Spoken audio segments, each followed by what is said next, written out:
I'm Loki. You may have heard of me. आज आपको पता चलेगा कि इन सीन्स को सही तरीके से करने के लिए Chris Hemsworth and Tom Hiddleston को नैटली पोर्टमैन से कितनी बार थप्पड़ खाने पड़े थे। I like her. तो क्या आज इस वीडियो में आपके लेकर आया हूँ 20 unknown facts about Thor the dark world movie, जो कि शायद ही आपको पता होंगे। तो वीडियो को पूरा जरूर देखना। थोर मूवी में मेन कैरेक्टर यानी थोर को प्ले करने के लिए एक्टर क्रिस हेम्सवर्थ को एक फेक हेयर विग पहननी पड़ी थी, जो कि क्रिस को बहुत ही इरिटेटिंग लगती थी। इसके बाद थोर द डार्क वर्ल्ड मूवी के लिए क्रिस हेम्सवर्थ ने अपने बालों को लगभग 1 साल तक बढ़ाया था। तो इस मूवी में दिखाए गए थोर के लॉन्ग हेयर्स बिल्कुल रियल एंड जेन्युइन थे, जिनको इतना बड़ा करने में क्रिस को 1 साल लगा था। जैसा कि मैंने अपनी थोर वाली वीडियो में बताया था कि फर्स्ट मूवी के लिए 3 से 4 डिफरेंट हैमर्स को क्रिएट किया गया था, बट स्पेशली थोर 2 मूवी के लिए लगभग 30 हैमर्स को क्रिएट किया गया था, जिनके डिफरेंट वेट्स के हिसाब से डिफरेंट सीन्स में यूज किया जाता था। और इस मूवी के लिए बनाए गए 30 हैमर्स में से फिल्मिंग के टाइम सिर्फ 5 हैमर्स का यूज किया गया था, जो कि मेनली एल्यूमिनियम के बने हुए थे, जिनमें स्टंट सीन्स के लिए soft and light weight hammer का यूज किया जाता था, क्लोजअप सीन्स के लिए heavy hammer and lightning scene में लिट हैमर का यूज किया जाता था। मूवी का स्टार्टिंग सीन जिसमें ओडिन अपने फादर बोर की फाइट के बारे में बताता है, तो ये prologue scene most of the CGI था, जिसमें इस पूरे सीन में सिर्फ 3 ही ह्यूमन कैरेक्टर थे, जिनमें मेलकिथ, कर्स एंड बोर, और इन तीनों के अलावा बाकी के सभी कैरेक्टर्स एस्गार्डियंस एंड डार्क एल्व्स, तो ये सभी टोटली सीजीआई थे। मूवी के सीन में जहाँ पर जेन फोस्टर थोर को थप्पड़ मारती है, तो एक्चुअल में इस सीन को कई बार शूट करना पड़ा था, क्योंकि पहले एक्ट्रेस नैटली पोर्टमैन सिर्फ थप्पड़ मारने का दिखावा कर रही थी ताकि क्रिस हेम्सवर्थ को चोट न लगे। एंड ऑलमोस्ट आफ्टर 30 टेक्स के बाद नैटली पोर्टमैन ने क्रिस को रियल में थप्पड़ मारना शुरू किया था। और इसके बाद का ये सीन जहाँ पर जेन लोकी को थप्पड़ मारती है, तो उसको पूरा करने में सिर्फ 5 टेक्स ही लगे थे। थोर द डार्क वर्ल्ड मूवी की स्क्रिप्ट को द अवेंजर्स मूवी से पहले ही तैयार कर लिया गया था, और उस टाइम इस मूवी की स्टोरी में लोकी का कहीं भी नामो निशान भी नहीं था। इस मूवी में लोकी होने ही नहीं वाला था, जिसमें ज्यादा से ज्यादा फोकस मेलकिथ एंड डार्क एल्व्स पर किया जाना था। बट द अवेंजर्स मूवी के रिलीज होने के बाद लोकी एकदम से बहुत ही पॉपुलर हुआ था। इसके बाद लोकी का character one of the most popular and fan favourite Marvel character बन चुका था, और फिर उसी पॉपुलैरिटी को देखते हुए द डार्क वर्ल्ड की स्क्रिप्ट को फिर से रीराइट किया गया था, जिसके बाद इस मूवी में लोकी को ज्यादा फीचर किया गया था। इस मूवी में मेलकिथ को प्ले करने के लिए एक्टर क्रिस्टोफर एक्लेस्टन को बहुत ही हैवी प्रोस्थेटिक पहनना पड़ा था, जिसमें इनको कंप्लीट मेलकिथ बनाने में 5 से 6 घंटे लगते थे, और यहाँ तक कि ऑफ कैमरा भी इनके वार्डरोब एंड मेकअप को मेंटेन करने के लिए 4 लोग कंटिन्यूसली इनके प्रोस्थेटिक को ऑब्जर्व एंड मेंटेन करते थे। एंड मेलकिथ एक्टर क्रिस्टोफर एक्लेस्टन ने खुद ये बताया था कि उन्हें ये रोल करने में इतना ज्यादा मजा नहीं आया था because of its heavy prosthetic, और साथ ही मार्वल ने उन्हें इस हैवी प्रोस्थेटिक के बारे में पहले कोई भी इंफॉर्मेशन नहीं दी थी। और अगर अब प्रोस्थेटिक की बात हुई है, तो इस मूवी में एक्टर एडेबायो अकिनोue को कर्स बनाने में 2 से 3 घंटे लगते थे। एंड इस मूवी में दिखाई गई कर्स की मोस्टर ट्रांसफॉर्मेशन तो एक्चुअल में ये टॉप टू बॉटम एक रियल हैंडमेड कॉस्ट्यूम थी, जिसका वेट लगभग 18 किलोग्राम से भी ज्यादा था। और इस मूवी में दिखाई गई कर्स के सभी सीन्स बिल्कुल रियल थे, जिनमें सिर्फ 20% CGI का यूज किया जाता था, और ये कॉस्ट्यूम बिल्कुल फ्लेक्सिबल थी, जिसमें चलना और फाइट करना बहुत ही ईजी था। एंड इस कॉस्ट्यूम में एक्टर एडेबायो अकिनोue ने अपने सभी स्टंट्स खुद ही किए थे। इस मूवी में ऐसे 2 एक्टर्स भी हैं जिन्होंने इस मूवी के बाद डीसी मूवीज में भी काम किया हुआ है, जो कि बहुत ही कम देखने को मिलता है। जिनमें से फर्स्ट एक्टर ज़कारी लेवी, जिन्होंने इस मूवी में फेंड्राल को प्ले किया था, जो कि अब डीसी मूवीज में से जैम के नाम से जाने जाते हैं। And second actor Adebayo Akinnuoye Agbaje, yes ये इस एक्टर का रियल नेम है, जिन्होंने इस मूवी में एल्गोरिथम एंड कर्स को प्ले किया है, और फिर बाद में डीसी मूवी सुसाइड स्क्वाड में इन्होंने किलर क्रोक को भी प्ले किया था।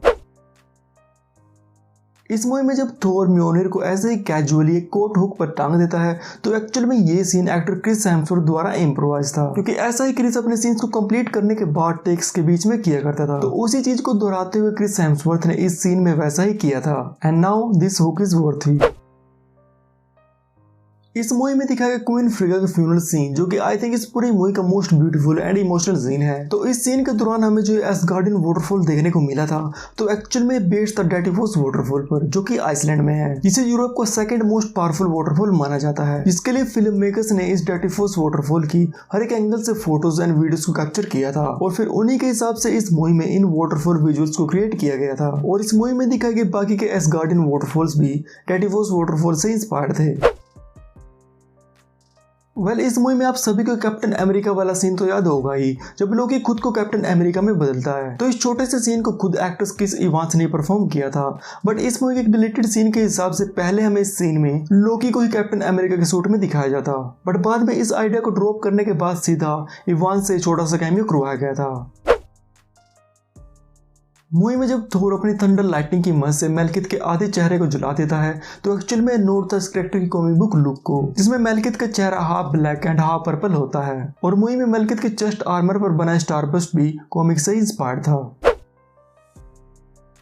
इस मूवी में दिखाई गई लोकी की death and Batman v Superman में दिखाई गई सुपरमैन की डेथ ऑलमोस्ट सिमिलर है, क्योंकि दोनों ही मूवीज में एक कैरेक्टर एक इनविंसिबल एलियन को एक स्पीयर लाइक वेपन को उसकी चेस्ट में मारकर उसे मारने की कोशिश करते हैं, जिसके बाद दोनों को इस सेम तरीके की स्टैब का सामना करना पड़ता है। दोनों को इस मूवी में मरते हुए दिखाया जाता है और फिर नेक्स्ट मूवी में इन दोनों कैरेक्टर्स की वापसी भी हो जाती है। इस मूवी में दिखाए गए डार्क एल्फ्स की कॉस्ट्यूम, बूट्स, मास्क ये सभी बिल्कुल रियल एंड हैंडमेड थे, जिनको बनाने के लिए 100 कॉस्ट्यूम डिजाइनर्स को रखा हुआ था। एंड डार्क एल्फ्स को एक नोबल रेस माना जाता है, तो इसलिए इनके मास्क को इस तरीके से बनाया गया था जिनमें से एक्टर्स को सामने देखने के लिए अपने सिर को ऐसे ऊपर उठाना पड़ता था। इसके बाद ये सभी देखने में प्राउड एंड एरोगेंट लगते थे। अगर इस मूवी में दिखाई गई थोर वर्सेस मेलकिथ के फाइनल बैटल की ओरिजिनल एंडिंग की बात करें, तो वो इस मूवी में दिखाई गई एंडिंग से बिल्कुल ही अलग होने वाली थी। इसमें कुछ ऐसा होता जिसमें थोर मेलकिथ को डिस्ट्रॉय करने के लिए सभी 9 रेल्म्स की लाइटनिंग को अपने हैमर की मदद से इकट्ठा करता, जो कि आई थिंक बहुत ही ऑसम होता। बट बाद में इसे इसलिए चेंज किया गया ताकि मूवी में ऐसा दिखाया जा सके कि मेलकिथ को हराने में जेन, एरिक एंड डार्सी ने भी थोर का पूरा साथ दिया हुआ है। मूवी के एंड में जब ये रिवील किया जाता है कि ये ओडिन नहीं बल्कि लोकी है, तो उस टाइम सभी के मन में ये क्वेश्चन था कि ओडिन के साथ क्या हुआ। और इसके बारे में उस टाइम इस मूवी के director Alan Taylor and actor Anthony Hopkins को भी कोई भी आइडिया नहीं था कि ओडिन के साथ एक्चुअल में हुआ क्या, वो जिंदा है या मर गया। और ओडिन के कैरेक्टर के साथ आगे एमसीयू में क्या होने वाला है, तो उसके बारे में सिर्फ मार्वल प्रोड्यूसर केविन फाइगी को ही पता था। और फिर थोर रैग्नारोक में रिवील किया गया कि ओडिन एक्चुअल में जिंदा है। और इसी एंडिंग सीन के दौरान जब थोर अपने हैमर यानी म्योनिर को ओडिन को उल्टाने लगता है, तो उस टाइम ओडिन म्योनिर को लेने से मना कर देता है। It belongs to you if you are worthy of it. And Thor movie में लोकी ने म्योनिर को उठाने की कोशिश की थी, बट वो उसके लायक नहीं था। तो इसलिए इस मूवी में ओडिन के रूम में बैठा लोकी थोर से म्योनिर को नहीं लेता, क्योंकि वो उसके किसी भी काम का नहीं था। तो इसलिए लोकी म्योनिर को थोर को ही रखने के लिए कहता है। मूवी में एल्विन शिप की मदद से एस्गार्ड से भागते हुए थोर एक्सीडेंटली अपनी ग्रैंडफादर बोर के स्टैचू को डिस्ट्रॉय कर देता है। तो उसी टाइम लोकी मजाक में कहता है कि उसने ग्रैंडफादर बोर को मार दिया। Well done. You just decapitated your grandfather. तो एक्चुअल में मार्वल कॉमिक्स में ऐसा कुछ रियल में भी हुआ था, जिसमें थोर लोकी के डिसेप्शन एंड छलावे में आकर अपने ग्रैंडफादर बोर को मार देता है।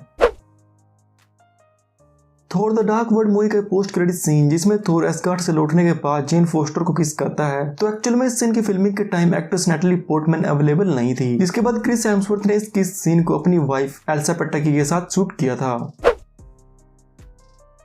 वेल इस मूवी में इतना कुछ होने के बावजूद भी ये कुछ अच्छा खासा परफॉर्म नहीं कर पाई थी। जहां पर इस मूवी के action sequence, visual effects, Hemsworth and Hiddleston की परफॉर्मेंस को अच्छा बताया गया था, तो वहीं पर इस मूवी के lack of story depth and generic villains की वजह से इसे क्रिटिसाइज भी किया गया था। एंड डायरेक्टर एलन टेलर भी इस मूवी के आउटपुट से बिल्कुल भी खुश नहीं थे, और इनका ये कहना था कि पोस्ट प्रोडक्शन के टाइम मार्वल ने इस मूवी को इसके ओरिजिनल विजन से बहुत ही ज्यादा एडिटेड करवाया था। एंड इटरनल्स मूवी से पहले थोर द डार्क वर्ल्ड को लोवेस्ट रेटेड एमसीयू फिल्म कहा जाता था, बट 2021 के बाद से टाइटल इटरनल्स के नाम है। तो ये Thor the Dark World movies are the top 20 unknown and mind-blowing facts. And if you enjoyed, then like this video and subscribe factors for fact videos like this one. और अगर आपको अपनी इसी फेवरेट मूवी या TV show के facts के बारे में जानना है, तो मुझे नीचे कमेंट्स में बताइए, मैं जरूर उस पर वीडियो बनाऊंगा। तो मिलता हूँ आपसे नेक्स्ट वीडियो में। Till then bye, piece.